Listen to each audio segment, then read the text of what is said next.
Welcome, everyone, to Meet the Authors Christmas Extravaganza, sponsored by Headline Books and the Next Generation Indie Book Awards.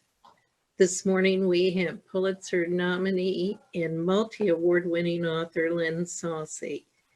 She's here with us today to talk about the Appalachian Jack Tales. So here's Lynn. Hello, everyone, and thank you, Kathy, so much for inviting me to be with you today and to be with all of the people we hope that will be catching this on Zoom. My name is Lynn Salsi. I am a college professor.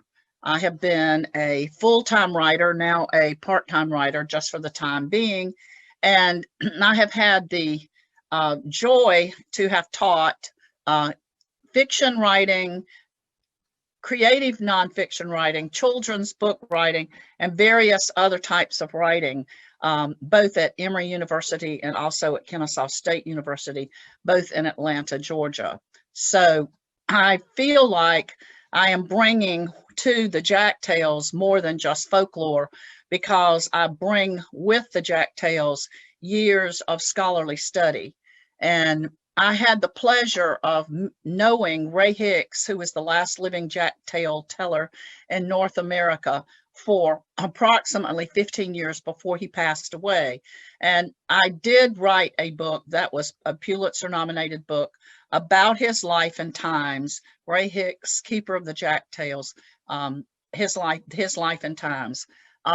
The Life and Times of Ray Hicks, Keeper of the Jack Tales, is the official title of the book. So with that, there was no room in such a book of biography to include the stories. But over the years that I interviewed Ray, and I'm talking about driving to on the other side of Boone, North Carolina, for weeks at a time, except when it was snowing and cold. And I got to walk the mountains around his house with his son, Ted. We went up the mountains in the pickup truck. We met relatives who were older than Ray at the time and remembered all the old days and the old ways and how the stories were told.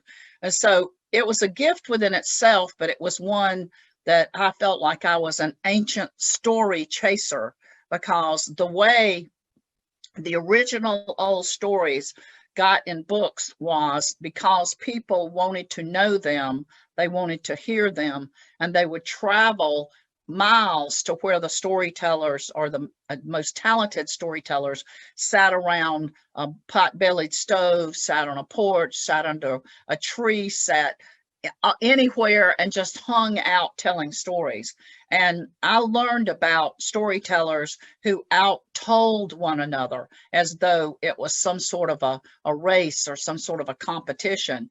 And Ray told me that they rarely got mad at each other, except if one had told a story a certain way and another storyteller, generally a member of his family, was also wanted to tell that same story. He would tell it a different way, and they might have some words over who told it the right way. But the interesting thing about the Jack Tales, directly from the Hicks, Harmon, and Ward families, and they're basically the same family. So I prepared a book that Headline Books has. It's a very slim volume, but it has 12 stories in it. And it also has the stories about how the family, I don't know if you can see the title or not, but it's a family of tale tellers. And it tells how this one family lived for about 250 years within the same area in the Appalachian Mountains near the Tennessee line. A lot of people like to say it's near Boone, but it's actually closer to the Tennessee line. And they moved back into this territory in the 1700s to get away from the goings on that were political, and that were at the times of the Revolutionary War. And at the time, these English people, some that moved back in this area, were known as Scots-Irish, and that's historical, as the scholars at Western Carolina University have quite an archive, and they have a museum, etc., about how these people settled in the North Carolina area, and certainly in many areas of the Appalachian Mountain chain. So these people brought with them the stories that they heard from their folks who were from the British Isles, and they, in North Carolina specifically and South Carolina, most of the settlers, and much of West Virginia, which at the time was Virginia, most of the settlers that came over in the 1700s and even the 1600s were from the British Isles. And that's how so many British Isles stories, songs, ballads, lyrics, dances got to be a part of major parts of Appalachia, because so many of the people who settled were from the British Isles. There were a few people who settled that were of ancient Spanish heritage from the Spaniards who came in the time of Columbus and went as far up as where Ray Hicks and them lived on near the border of Tennessee and explored. And they intermarried with some of the Native Americans, perhaps either the Creek tribe members, or they married Cherokee tribe members, and they became a group of people known as the Melungeons. So there are not many traces that the Spanish element is in any of these stories, but there are traces that the Germans had some say in these stories, and that's due to the fact that Ray Hicks's grandfather that came in the 1700s, his name was Gulder, and his last name was Harmon, and he was from Germany, had originally settled and started his family in North Carolina, but he hooked up with Daniel Boone. We all know Daniel Boone was moved from Pennsylvania to North Carolina, and North Carolina certainly claims Daniel Boone. And so Boone and Harmon hooked up, and they were taking people through the Cumberland Gap. So the interesting thing there is we know a lot of the people who went through the Cumberland Gap stopped and maybe wintered over in the area where the Hicks, Harmons, and Wards first met and intermarried on the Watauga River. And so this becomes an entire anthropological project. It's far more than, hey, my granddaddy told me these stories. These stories are serious. They're serious American heritage. And they stand today as the oldest folklore in the United States. And because a lot of people will, I'll do a many presentations for schools and libraries and businesses about the Jack Tales and about American heritage, and also about how these are America's oldest folklore. The saving part of it is that it was saved orally. And a lot of people would say, well, why didn't they print it in books? Well, first of all, back in the 1700s, to purchase a book, you would have to be a wealthy person. Secondly, when the poorest of the settlers who could not afford the expensive land that a lot of people were seeking near Philadelphia, Pennsylvania, Charleston, South Carolina, to some extent, New Bern, North Carolina, when settlers came and landed on the shores of the Atlantic, the American side of the Atlantic, they found in the 1700s, much of that land had already been claimed. It may be for sale, but it was very expensive. For instance, the Hicks, Harmon, and Wards bought their 100+ acres for 10 cents an acre. And Ray said that his great granddaddy that he knew before in his lifetime said that he thought the man that the family had purchased the land from had probably purchased it for a penny an acre, or yet he had had some sort of a claim on the land. So it's a really interesting thing how these people stuck it out in certain areas of the Appalachian Mountain chain, and they stuck it out, stuck it out, stuck it out. This is indicative also of certain areas of Virginia and West Virginia and Kentucky, Tennessee, probably southeastern Ohio, where there are still families there that can talk to you about how they have always lived in that certain area. And where the area stayed rural and the land was available for farming, more of the family members stayed. So just to give you an idea, the Hicks and the Harmons and the Wards settled on the Watauga River. And it is where Boone, if people know where Boone is, it was west of Boone, about 17 miles where they settled. And at the time, it was no man's land. They were not supposed to be there. It had been set aside as Indian territory, which we know today as Native American territory. And being set aside, as it was set aside as such, people who were not Native American did not have any claim to the land.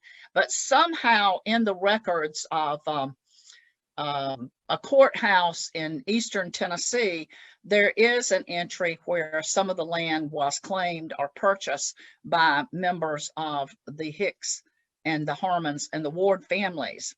From there, they found it difficult to stay there, and the story goes that the Hickses had 10 children, and the Hicks father, whose name was David, wanted to leave land for all of his children to help them set up a homestead of their own. And there was not enough land there available that was arable for the children to divide it after his death. And so various family members moved up the mountain away from the Watauga River, which is still flowing, and they went up what is now known as the Lone Mountain Road and just kept going to the high ridge. So the Hicks's house is still there, and I understand not in really good condition, but the family lived in the house for 100 years, and it was the house that Ray's father built, but it was at 4,200 feet. And so people will ask me, how could those stories be saved? Well, it wasn't until modern times that anybody with any mind at all wanted to put a house on the top of the mountain and be at 4,200 feet. And where the Hicks house sits is under a really high ridge. And they felt like building under the ridge would protect them a lot from certain wind and rain and weather and snow and all that. So it's natural that when you have conditions like that and your family lives in those conditions for 200 years and they live in the same house for 100 years, that the traditions stay really tight. It was not until after World War II that people moved away to find jobs that paid money rather than staying on the land and being subsistence farmers. So from that, I gathered enough stories called the Appalachian Jack Tales. But a lot of people who want stories, they want stories and they want to publish stories. Well, my life is as much about how these stories came to be as what the stories really are. But we do know that there have been many, many stories lost because I read an article about Duncan Williams, who was a very famous Jack Tale teller in Scotland. And he was said to have known 2,000 Jack Tales. So I told Ray one day, he had met Duncan Williams, and I said, how in the world can Duncan Williams do that? And he said, because Duncan's not doing any farming like I am, and I'd know a lot more if I could just have somebody let me sit here in this chair and think back to all the things that I've heard. So that on its face shows that the development of these Jack Tales was passed over time, passed person to person, and the Hickses personified the fact that if you are a storyteller, you only need one person in the audience to tell that story to. And that was the great awakening in working with the gentleman who was the keeper of the Jack Tales, because he would have someone come to his home and he would sit and tell stories just to that one person who sat there in awe. and would go on for several hours. Now, a jack tale can take an hour to tell if you put all of the elements in it and all of the language in it. So I work a lot with school teachers who want the language or the dialect, if you will, watered down. But that's the reason I'm preserving as much dialect as I can, because many scholarly studies revealed that in essence, the people particularly in West Virginia, Virginia, West Virginia, Kentucky, Western Virginia and West Virginia, and Eastern Kentucky and Eastern Tennessee, those directions are important because we want to focus the attention on the Appalachian mountain chain. But the people there told the stories over and over and passed them through generations. And as the generations came into modern times, the stories started making more sense. However, the old storytellers from the 1920s, 30s, even 40s and 50s told the stories the old way in their native dialect as long as they were alive. Part of the storytelling was not the story. It was the story behind the story, and it was the language that went into the story. And these people and those states that lived in the rural communities and saved this also saved the language for people like my dear friend Michael Montgomery, emeritus linguist at the University of South Carolina. And we have talked for hours and hours just about pronunciations. For instance, he did an extensive study all the way back to Ireland, Northern Ireland, and he went through every type of linguistical element in language and said and published the proper pronunciation is Appalachian Mountains. And so now today in modern terms, we have people that want to say which way is the right way. And Michael Montgomery and I would say the way you learned it where you live is the right way. And the outsider shouldn't come in and tell the Appalachian people how they should talk about and say and pronunciate where they live. And so a lot of the language has been lost, and the language is the color. So this is my book that I have kept the language. And right now I have a revised edition that will come out sometimes in 2021. And I have kept the language, and I've tried to make it maybe a little easier to read. But this is the book that has the language in it, including the Hicksisms, because he never said before, he said afore. He never said bubbled, he said burbled.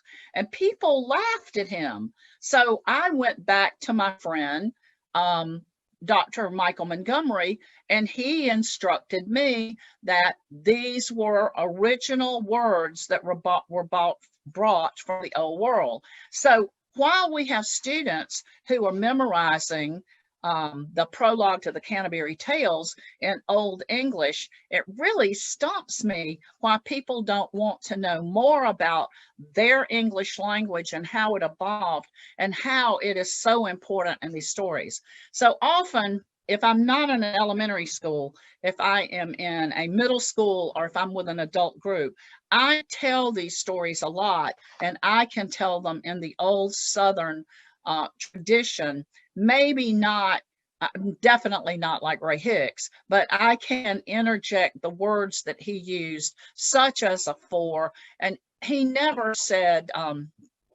let me think, let me get my glasses here, because at the back of this book, I have what's called Hicksism, but he never said before, it was always afore.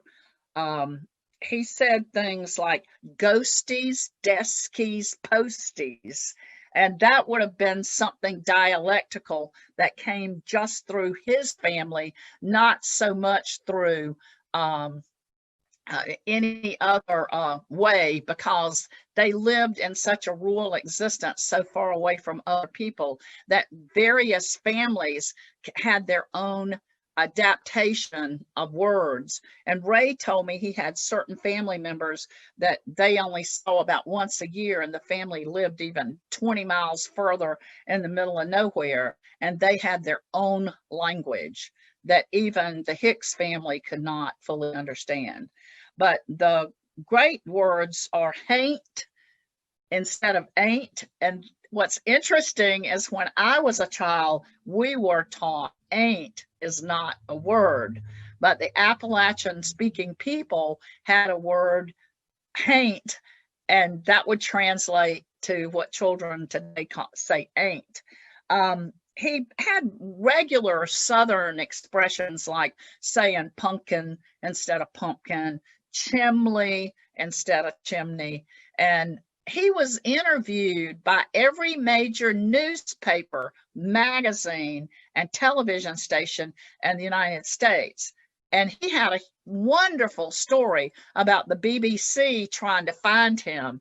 And they landed in the Tri-Cities in Bristol. And then they had the devil of a time getting their vans and their everything and getting up the mountain, because 10 years ago, it was a one-lane road that went straight up about 5 to 6 miles off of what they call the blacktop. And so it would have been interesting to have been there when the BBC cameraed him. And it's just so incredible, our history and our adaptation of languages and how we have stories within the story. There are times when I'll have library groups, they just want me to talk about how the Hicks family lived without indoor plumbing. They lived with electricity that they didn't get until 1947, when Ray said a mule brought the electric up the mountain. The electric came up the mountain on muleback because they carried the posties up the mountain to hook up with electricity. And so the electrical company wanted to charge him something like $15 for the hook on, and he lied to not gotten it, except his wife came in screaming from the kitchen that she wanted to have a refrigerator. So for the rest of their lives, from 1947 and they stayed in that house until 2003. Rosa stayed there and longer, until probably about 2010. And the interesting thing is that they never had anything but a 40-watt light hanging from a string from the ceiling in the front room, and they had a few what Ray call plug-ins or sockets. And one time I wanted to record him, and he hated to be recorded because it meant he had to get the story perfect, that he couldn't just talk to me. So I didn't do very many recordings for that reason, but he was thought that my simple tape player that would plug in might blow all of his power, and Rosa would get really upset if she didn't have her refrigerator. So that sort of gives you a little background of the stories. And some of the stories are so delightful, like the one of Hardy Hardhead. Hardy Hardhead sort of brings in some elements of fact that religion became at play in some of the stories. I'll never know, and no one else will never know, what these stories were really like before approximately 1880. Most of the stories I feel like I have captured from Ray are 1880 and carefully plotted, because a lot of missionaries arrived in the mountains and moved among the people and they started churches approximately sometime in the 1880s. Certainly it was a huge missionary movement in the first of the 1900s. But as the missionaries came through, they convinced people not to tell stories, not to sing songs, not to dance, because it was the work of the devil. And a lot of the stories now have an element of biblical themes, such as eye for an eye, David and Goliath. But the most charming part of the stories that one day I'm going to just do a collection of based on hospitality. I grew up in the South. I grew up in South Carolina, Columbia, South Carolina, and people were so hospitable. Now we have people come to the South from other states, and they'll say, why are people so nice here? I find people nice. It's not the niceness, it's the inherited culture that if you were born and raised in the South and many other countries have an emphasis on hospitality. And so the element in the books that just blows me away is the hospitality that is displayed within the stories. It's not just a story of this guy or this young man going on a quest and doing silly things and figuring out and landing on his feet, and he was a great critical thinker. What great stories that we have to pass on to our youth. And there are stories such as the one in my book that I'll show you in a minute that's, well, you can see it right behind me, right there, the book right behind me. Jack and the Dragon is beside Jack and the Giants. And Jack and the Dragon is about bullying. And one of the things that we miss in schools is we find out that we're now teaching children to be nice to other children without ever discussing that these kids are bullied at home. Their brothers bully them, their older sisters bully them, or either they bully their brothers and sisters. And a lot of the bullying that goes on today is inherent in the Jack Tales and that's inherent in ancient stories where there are generally 3 young men, and the youngest is always blamed for everything. The youngest is always made fun of, and the youngest is the child that rises to greatness. And that's what we see in the Jack Tales. So back to the hospitality, that when we are raised to be giving and hospitable people, when we are raised to welcome people into our home and offer them a muffin or a cup of coffee, or to give a stranger in need $5, whatever, that is hospitality. And there's still a lot of it in the South, and it existed to great degree in the Jack Tales, and especially in the fact that hospitality sometimes is a test. And the reason that hospitality is everything is if you will look in Homer's Odyssey. I've taught the Odyssey so many times, and students are amazed when I stop and completely examine hospitality. The Odyssey just rides on the hospitality of Penelope. It just rides for all the decades that she was there without her husband, and she was still hospitable because it was required of sane and cultured people. So the Jack Tales exhibit that type of hospitality. It's really worth preserving. It's really worth talking about. It's really worth talking to all age groups about the historical stories and how they are relevant today. These stories are maybe as relevant today as they were when they were told in the 1800s.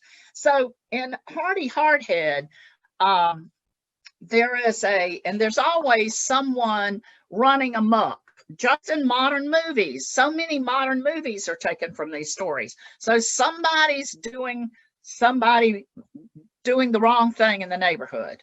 And so in Ray's time, if people were ugly, or they were unfriendly, or they were unhospitable, and it was a female, they may have been called a witchy woman.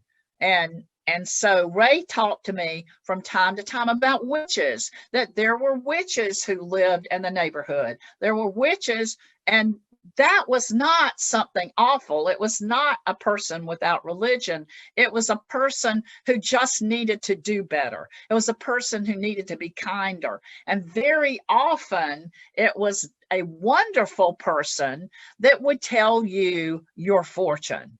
And you could go to this woman's house, and she was always elderly, and you could give her a nickel, and she would read your fortune from coffee grinds. which is one of the most amazing stories that Ray told, that a lot of people I'm sure have heard, but of course I heard it many times and in depth, about how that woman predicted his future and it came to be.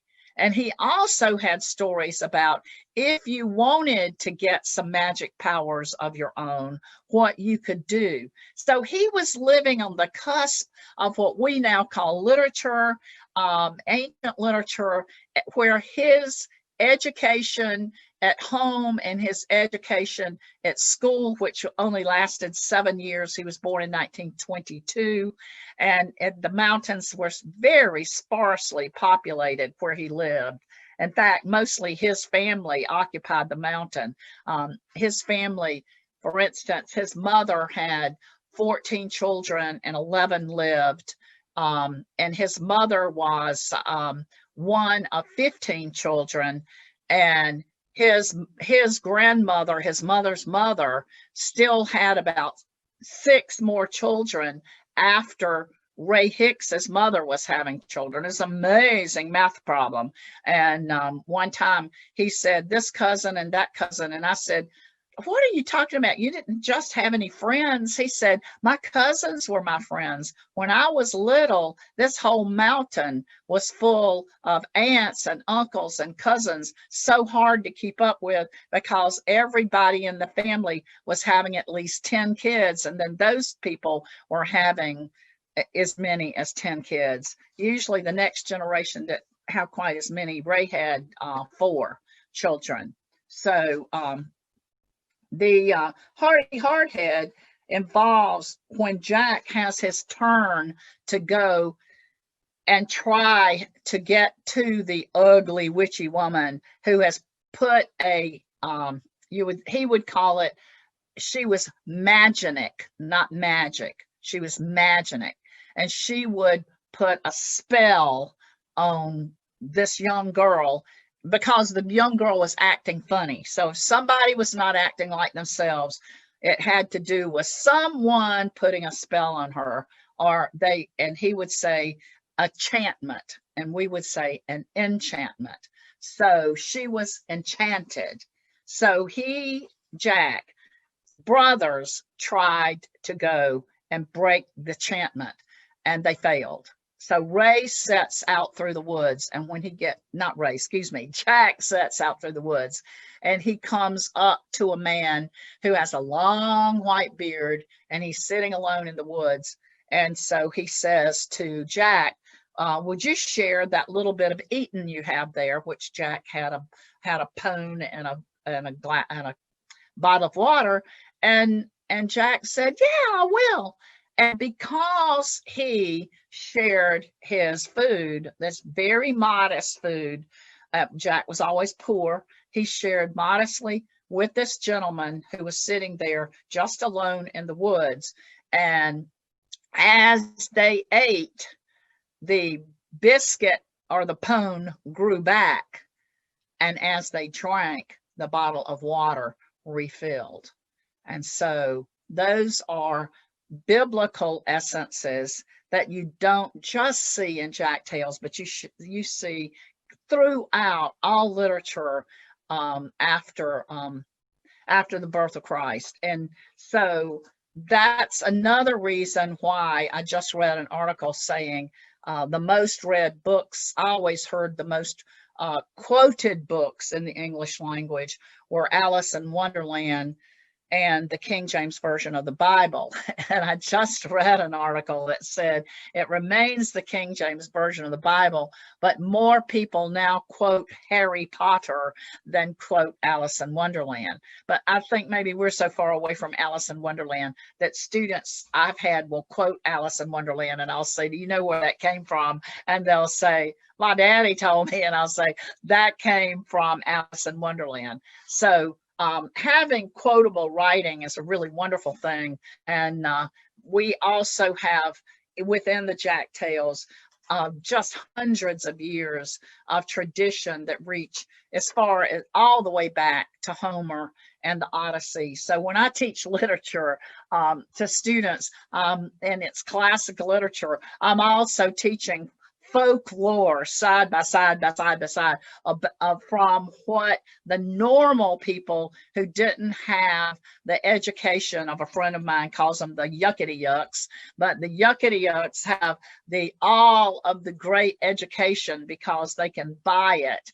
And then the rest of the people at that time, the poor people, had to listen to the local storytellers. And one of the things that puts me off about sometimes I go to a university programs and talk about this, and a lot of the young girls will say, I hate the Jack Tales because they diminish women. Stop. No, they don't. That's like saying Harry Potter diminishes women. No, I never hear that. But let me set the record straight. There was many women telling stories in the Appalachian Mountains as there were men. Very often there were more women because they could keep the children shelling peas and shelling beans by talking to them and telling them another story. Ray Hicks said his mom and his dad would get so tired in the winter when the snow was 10 feet deep. We think the pandemic is bad. Think about having no heat in your house, living at 4,200 feet and having 10 feet of snow outside, and you're still having to get wood in. That gives you a picture of why people stack wood on their porch all the way up the porch wall. And they still do it today if they're burning wood to have wood heat in their houses. So back in that day, they had these kids at home, as many as 10 kids, 8 kids. I mean, most people today can't handle with perfect heating and having a warm house, can't handle 2 children. So they were handling a lot of children. The mothers were telling stories. The mothers were singing songs, and the ballads that these families knew would go into the hundreds because each family would pass these along. So I hope that gives people an idea of how the Jack Tales came to be. There's a great deal of hospitality in them. This particular book has dialect. It has stories about the storyteller. And in the beginning of the story, it has notes about the story. And it also tells the ways of the mountain. For instance, in one mountain ways section, Ray said the mountain people were all in it together. Everybody in our high mountain area worked themselves to death. They planted gardens, gathered herbs, stripped bark. They could take these things and barter for flour, sugar, cloth, and shoes for the children. The preacher and the doctor were paid in food and herbs. So all of these old style things are reflected, and they're tremendously historical. I've had a request to read Jack and the Giants. Now, the 2 books that I have, Jack and the Giants for children and Jack and the Dragon, are meant for elementary school children. They have beautiful art by James Young, and they are what you might call the children's version. They have a little bit of language, but not really dialect, but they have the essence of the stories, but they are written on a children's basis. And this is traditional in writing, where I'll have people say, oh, why is this watered down? No, it's not watered down. It's made age appropriate. And these stories are very useful in the Common Core curriculum because they fit in wherever students are studying stories. And there are elements in Common Core curriculum, especially in kindergarten, 1st and 2nd grade, that ask students to study folk tales, fairy tales, and tall tales. And basically, Jack and the Giants fits them all. So there you see Jack, and he's with the giant mother and the giant father. And you will find out in a minute, he is not beating up anything. He is holding his whomping stick. Here we have Jack and the Giants. So Jack is always a carefree kind of guy when we meet him, but he has many problems to solve. So one day, Jack buckled on his belt, stuck a cornpone in his pocket, and hugged his mama. "Don't worry," he said. "I'm going to seek my fortune. I'll come back soon." His mama waved goodbye, and Jack walked over the ridge. And that is the essence of how the Hicks really lived, except their house was wooden, but it was not log. All right, Jack is going down the road. Ray Hicks would have said a haul road. Soon he spotted a piece of wood along, and Ray would have said the old haul road. "I'll make something to protect myself from varmints," Jack thought as he sat on a stump. He whittled out a wamping stick. And then Ray would stop and say, "Now, the varmints in the mountains could have been panthers or mountain lions. And if you got in the woods and one got to tracking you, you need to have some sort of weapon, or you needed to get yourself to a clearing." So Jack is in the mountains and thinking there may be varmints around. And so he whittled out a whomping stick. When he finished, he was walking on down the road. He came to a muddle puddle. And there were the roads, of course, back all the way from 1947 all the way back to the first people being in the mountains. The roads were mostly narrow paths, and the roads also would get rutty and very muddy. So when he was walking along, he came to a big mud hole, and it's a muddle puddle where there were large horseflies buzzing around. Jack slapped down his stick. Whomp! Well, most young guys would do the same thing, just whomp. 1, 2, 3, 4, 5, 6, and 7. 7 with one whack. He was so proud he set off again. He was whistling as pretty as he pleased. So as he is going down the road whistling, he came to a village where a blacksmith was hammering on horseshoes. "I'm looking for work. Do you need a helper?" The blacksmith stopped working. "Nah, you look too scrawny. There's a farmer over yonder who needs help clearing land. He might take you on." "That'll do," Jack said. "Say, Mr. Blacksmith, before I go, please cut some words on my leather belt. Make it say, 'Big man Jack kills 7 with one whack.' And there you have it. There is the belt." The blacksmith obliged, and Jack buckled on his belt. He tramped on and on until he found the farmer out chopping wood. "Well," Jack said, "I've come to help clear land." The farmer waved his hands toward a thick forest. "I need all those trees cleared so I can plant crops. But hey, you look too puny to do heavy work." "I may look little, but I'm strong," Jack said. "Well, how do you feel about giants?" the farmer asked. "I'll pay you." "Giants?" Jack backed away. Then he thought of the money he might earn. Yeah, I can handle giants. They're pretty rough," the farmer said. "There's a daddy and a mama. Their young'uns have 8 heads among them. They carry off a cow when they're hungry, and they pick their teeth with fence posts. I can't plant nary a seed till they're run off my land." "But Dad," Jack said, "where I come from, we use giants for riding horses." "Sorry," the farmer said, "you're just too little." That made Jack fly mad. When he turned to walk away, the farmer noticed his belt. "Big man Jack kills 7 with one whack." "Whoa, hold on," the farmer called back. "Are you up to the writing on your belt?" "Of course I am," Jack said. "Come on, let's have supper and we'll talk." The farmer's wife set out more food than Jack had ever seen. He ate squash, fried chicken, cornbread, cabbage, taters, collard greens, gravy, pole beans, apple pie, and fruit cake, and there was plenty of fresh milk to drink. Jack decided to save some for later. He slipped open the pouch on his belt and filled it with food. Then he poured in milk to make it all nice and slushy. The next morning, the farmer got Jack up for breakfast. "Okay, Jack, I'll give you 1,000 guineas to run off the giants. Clear that land for plowing, and I'll give you an extra 500. Jack agreed. The farmer handed him a big old two-headed axe. You'll need this. No thanks, Jack said. I only need my whomping stick. He set off and after a spell came to a good climbing tree. He settled on a sturdy branch and leaned against the tree trunk like he was sitting in a chair.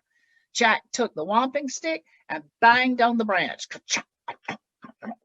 He rested and started again. Ka-chunk, ka-chunk, ka-chunk. Before long, a two-headed giant boy came up. Who are you? And that's my favorite image right there with that two-headed boy and Jack in the tree. Can't you read? Jack pointed to his belt. Okay, big man Jack. The giant boy yelled so loudly the tree shook. What are you doing up there? I'm clearing new ground, Jack said calmly. I've never seen a man clear ground while sitting in a tree. We do it this way in my country, Jack said. I can do a lot of things you can't do. I can do anything, the giant boy said. Can you squeeze milk from a rock? Jack asked. No, show me or I'll shake you down and eat you. He tossed a rock to Jack. Jack jabbed a hole in his pouch with his whittling knife. He squeezed the rock against it until milk dribbled out and landed at the giant's feet. The giant boy yelled, Throw me that rock. It must be a magic rock. He squeezed it until both of his faces turned red.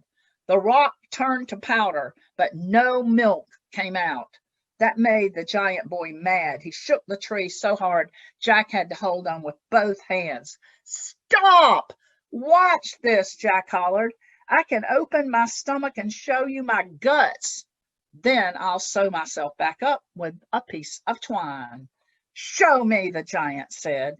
Jack sliced open the pouch. The slushy food oozed out, and after that Jack took a needle and twine from his pocket and sewed it up.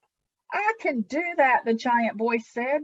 He took his pocket knife and sliced his belly wide open. Yow! He cried as he ran off screaming in pain, hollering for his mama. Jack climbed down. Oh, he was thinking, the giant thing might be dangerous. I'd better head home and forget about the guineas. Suddenly he heard a tree crashing. It was smashing. It was falling down. Something big was headed his way. Jack was so frightened he jumped into a hollow log. He peeped out through a knothole and saw three-headed giant twins coming his way. Oh, one said, we need to find the boy who hurt our brother. The other said, I'll smoosh him like a butter biscuit. I'll turn him inside and out like a raggedy old sock. The two giant twins yacked so long, Jack was ready to pop out of that log and say, okay, just smoosh me. Let's get this over with. And you can clearly see that Jack is right there hiding in the log. The giant twins spied the old log. Oh, don't forget, our mama told us to bring kindling wood home. He pointed exactly where Jack was hiding. We'll look for that boy later. Let's get this kindling home. They lifted the log on their shoulders and started down the path. Jack crawled to the front. He reached out and whomped the giant twin on his head. And then he crawled. The twin said, who hit me? Jack slid to the other end and whomped the other twin. Now who's hitting who? Jack hit the first one again, then he went back and forth until all six heads had taken a good funkin' from the whomping stick. The giant twins threw down the log, started fighting. When it got quiet, Jack poked his head out and saw the giants lying in the road. They had knocked themselves out. Jack jumped out, tore off down the road. Blinded by pure panic, he bumped right into the old daddy giant who was looking for his sons. Who are you? Roared the giant daddy. I'm Jack. He stood frozen to the ground. Well, my wife's at home sewing up my littlest boy. Are you the man that bested him? That's me, Jack said. I'm helping the farmer clear new ground. My boys can get rough, giant daddy said, but I never met a human that could beat a giant. Well, don't go any further, Jack said. Your twins are spraddled out in the road. Daddy Giant got scared. You should come home with me so we can talk. But Jack was too afraid to even run away. When they got to the giant daddy's cabin, the daddy giant hollered the mama out. Mama, here's that big man Jack who's been whooping up on our boys. The giant mama's big head was just bobbing mad. He doesn't look big to me. I bet he can't squish even a squiggly bug. Then she whispered to Daddy Giant, test his strength. Play the crowbar game. Daddy Giant picked up a stout crowbar like it was a feather, threw it to Jack. Okay, throw it back to me. Jack couldn't pick up a giant steel crowbar. Instead, he climbed on top of it and started yelling, hey, uncle, hey, uncle, hey, uncle, answer me. What are you doing? Daddy Giant hollered. I'm calling my uncle who lives way over the mountain. He's a blacksmith and can use this metal bar in his work. When he answers, I'll throw it to him. Shucks. Throwing it to you is a baby game. Hey, Uncle, Jack yelled. Don't throw it away. I need it for my work. Daddy Giant didn't want to take a chance of losing the crowbar. Okay, Jack, come on inside. Supper is on the table. Well, there was a giant supper on that table, but Jack was the only one eating. The boy giant's belly was sore from the stitches, and the twin giants were too tired from their beating. They went straight to bed. Daddy Giant was afraid to eat, and Mama Giant was too mad. And there Jack sits. He ate enough for all 5 of them. Daddy Giant insisted that Jack spend the night. It's too dangerous for you to walk through the woods alone. Jack didn't sleep a wink. He sat in the gigantic bed and planned an escape. But at dawn, he tried to sneak out. Mama Giant was waiting for him in the kitchen. Oh, come over here, Jack. Help me light my stove so I can cook breakfast. Jack took a length of stove wood and got a fire going. Then he put his hand on his ear and said, Hark! What is it, Jack? Are you hearing something? Oh, I hear my brother Tom calling. He's a lot bigger than me. He says that he's going this way. He's coming this way. He pure detests giants. Land, Mama Giant yelled. Another one of you, just hide me. Don't let him get me. Quick, Jack said. Get in the stove. I'll tell him you left an hour ago. Mama Giant jumped right in and Jack shut the door. Then he sat to wait. The others smelled something and rushed into the kitchen. They looked for Mama, but they only saw that puny little Jack. Daddy Giant said, where's my wife? Jack opened the stove door, and when he did, that Mama Giant lit out of the front door, ran straight to the creek, jumped in the water to cool off. Who's next? Jack said, holding the stove door open. The giants got on their knees. Please, Jack, don't hurt us, they begged. We'll give you all of our treasure. Ha! Fetch it out, said Jack. And the giants pulled out a chest full of gold and silver and all kinds of jewels. Daddy Giant held up a pair of silver ankle boots. When you wear these, they'll let you travel 40 miles in one leap. Okay, Jack said. It ain't much, but I'll take it. There's just one more thing. What's that? Daddy Giant asked. Get out of here and don't come back, said Jack. The giants get it all right. They get it. They ran straight through the forest and knocked down every tree, clearing a new field. As they raced by the farmer's house, they yelled, we're going to the end of the earth to get away from Big Man Jack. So you might think that's the end of the story, but actually, Jack walked down the mountain to see the farmer. He collected his guineas from the farmer. He put on his magic boots and arrived safely at home in only 2 leaps. Oh, his mama was relieved and happy. She was so happy she baked a ginger cake. Jack used his money wisely to plant a spring crop. He promised his mama they would never go hungry again. On cold winter nights, Jack warms by the fire and he talks to his children and his kin about how he beat the giants. He kept the magic boots handy in case a giant infestation ever came on his land and he needed a fast getaway. And that's the end of Jack and the Giants. And it gives you a great idea about Jack's journey. Jack always has a journey. Jack always has a quest. And it's a great storytelling experience for younger students to understand ancient literature that still today affects every movie, every modern day comic book, every story that's ever told.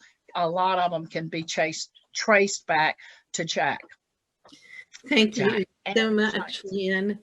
That was wonderful. And I think it's such an important part of literature and history. I mean, they are still teaching fables and folklore, and this is some of the very best. And I love Jack and the Giants, and you've done such a wonderful job this morning. Thank you. I want to let everyone know that you can get autographed copies of Lynn's books at headlinebooks.com. Lynn is also a very frequent speaker at schools and conferences, and you can contact her through Headline Books. I want to thank everyone on Facebook for joining us this morning, and we will have additional programming today, tomorrow, and Saturday, so I hope you'll join us. The schedule's at Headline Books. And I hope everyone has a peaceful and a happy Thanksgiving. Thank you so much, Lynn, and I hope to have you back soon. Great. Thank you so much for having me. Bye-bye.